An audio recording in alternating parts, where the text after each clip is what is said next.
Nandan Unnikrishnan, what do you think will happen next? Given the state of play at this moment, it's an uneasy truce of sorts.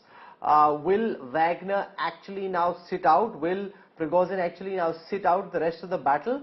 Or do you think this truce is only temporary and there's bound to be another fissure and we can't be certain where, when, how, but there's likely to be another eruption somewhere?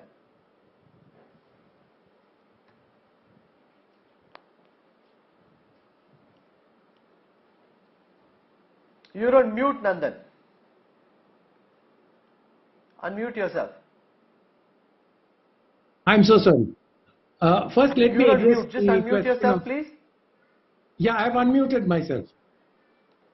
Hello? Firstly, let me address the question of the cheering of Wagner troops by the citizens. You know, the cheering is taking place after Wagner surrendered. These are all photo ops taking place after they have surrendered and pulled back. When they were going towards Moscow, you will not be able to find any of these pictures. So just a clarification. As far as Wagner is concerned, I think it's a legal question. If Prigozhin owned Wagner as a private entity, it will be disbanded. There is no other option that is there. But there is another question that is linked to Wagner. Wagner is involved in several countries outside Ukraine. It is involved in Syria, in Libya, in some African countries. Someone mentioned Sudan and Venezuela. They are definitely not involved there. But there are other countries they are involved in. The question is, how will the Russian state now deal with a few thousand armed Russians in these countries? Because these countries have employed Wagner to perform certain tasks. So somebody has to decide what is their legal status and how. So I have a suspicion that either a new military, private military outfit will be floated, or an older one which already exists will absorb these people and the operations will continue. Wagner as a force under Prigozhin is over.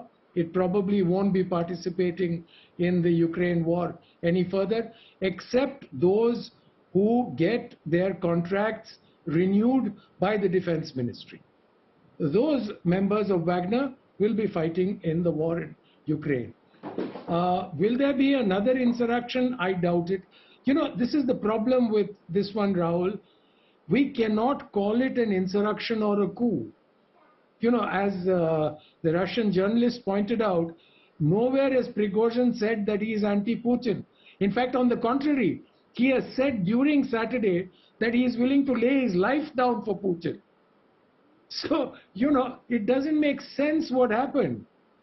You can't have an insurrection where you're saying that the chief of the state is the one you're willing to lay your life for.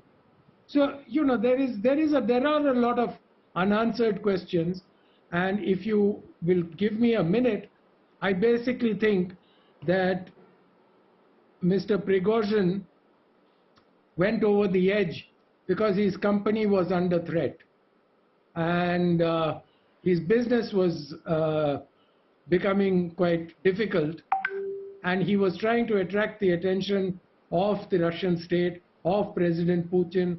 They had a meeting 9-10 days ago. Unfortunately, his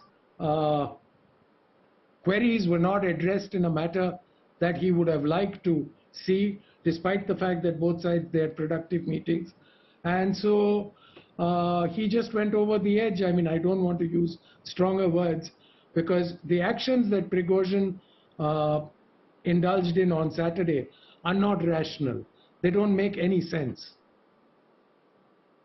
Okay, he's also a mercenary fighting a crazy war. Many of his people around him are dying. He's not happy with the kind of support he's getting from the Russian Defense Ministry. It is, make no mistake, a very volatile situation. Those who understand Russia deeply think that the matter is settled for the time being.